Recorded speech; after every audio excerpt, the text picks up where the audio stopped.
Biasanya teman-teman yang nggak punya mesin kopi di rumah, kan pilihannya kalau nggak beli kopi di coffee shop atau di roastery, akhirnya beli kopi saset dong. Nah, kalau nyeduh kopi saset, biasanya teman-teman lihat start suggestion di belakang aja kan. Kopinya dituang, seduh air mendidih, terus aduk rata, siap dihidangkan gitu ya. Rasanya kayak gimana? Pasti gitu-gitu aja. Nah, teman-teman mau tahu nggak? Saya akan sharing 5 tips gimana cara buat kopi saset ini jadi lebih sedap, dan tonton sampai akhir karena nomor 5 ini adalah tips rahasia para barista.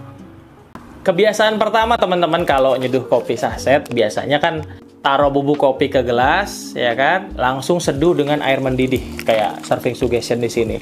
Jadi kalau teman-teman seduh dengan air mendidih, for your info aja, air mendidih suhunya 100 derajat dan itu akan bikin kopi teman-teman burn. Rasanya akan pahit banget. Nah, itu tidak akan memberikan kenikmatan yang optimal untuk menyeduh kopi saset. Solusinya gimana? Nah, teman-teman perlu tunggu dulu sebentar supaya air yang mendidih tadi menjadi sekitar 90 derajat. Nah, temperaturnya kalau ada termo bisa pakai termo. Kalau tidak ada termo, tunggu aja 30-60 detik teman-teman. Baru seduh kopi teman-teman. Nah, untuk yang kedua ini biasanya teman-teman nyeduh kopi dengan air panas langsung main seduh-seduh aja. Airnya berapa? Di sini diminta 185 ml, langsung aja seduh 185 ml air mendidih. Gitu ya. Nah, itu memiliki kecenderungan untuk tidak mengekstraksi secara optimal si kopi, karena kopi itu perlu waktu untuk menyerap atau terekstraksi dengan baik. Biasanya teman-teman perlu blooming dulu kalau barista bilang. Jadi tips yang kedua, kita bloomingin dulu, masukin aja dulu 20-30 ml air sampai semua bagian bubuk kopi terekstraksi rata, terbasahi dengan air ya, dengan suhu 90 derajat yang tadi. Diamkan dulu sekitar 20-30 detik, baru lanjut tuang sampai banyaknya air yang teman-teman inginkan. Blooming ya yang kedua ya.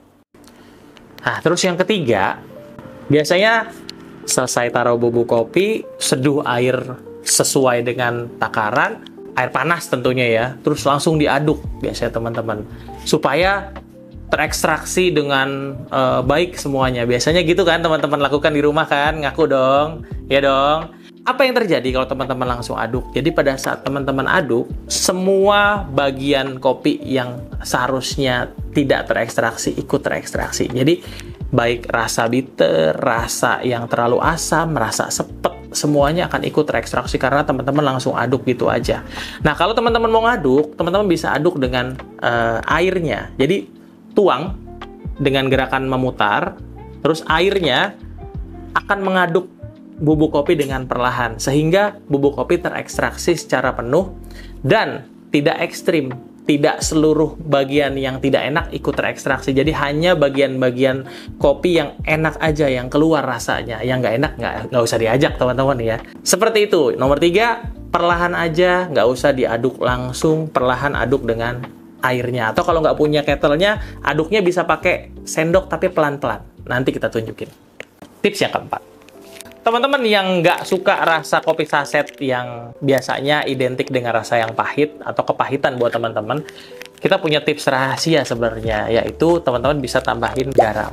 Kasih aja garam sejumput.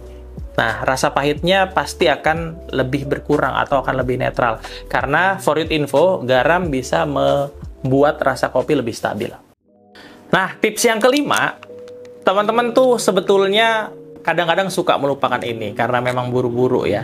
Nah, kopi itu butuh waktu ekstra untuk benar-benar terekstraksi. Jadi idealnya kopi kalau diseduh dengan air hangat atau air panas suhu 90 derajat, dia butuh waktu sekitar 4 menit untuk terekstraksi dengan sempurna. Jadi tips yang kelima yang kadang-kadang teman-teman lupa, yaitu menunggu.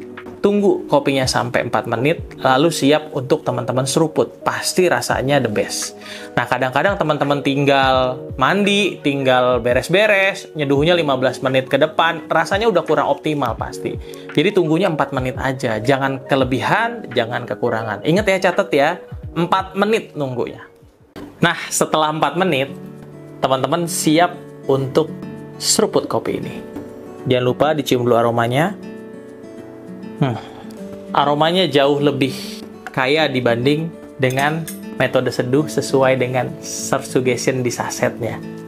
Kalau saya lebih suka pakai tips. Bloomingnya di hold sama dituang perlahan. Jadi kayak kita nyeduh kopi single origin atau specialty. Meskipun kopi saset, kalau kita perlakukannya sesuai dengan kita memperlakukan kopi specialty, rasanya juga akan bisa lebih nikmat, teman-teman.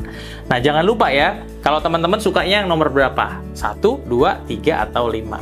Empatnya pakai garam, pastinya itu harusnya dicoba sih. Patut teman-teman coba. Dan jangan lupa ya, teman-teman semua, thank you yang udah sampai akhir nonton video ini. Terus dukung channel YouTube JPO Indonesia dengan berikan like dan subscribe. Dan jangan lupa juga, minggu depan kita akan bikin kopi ini jadi kopi susu yang nikmat tanpa mesin espresso. Thank you.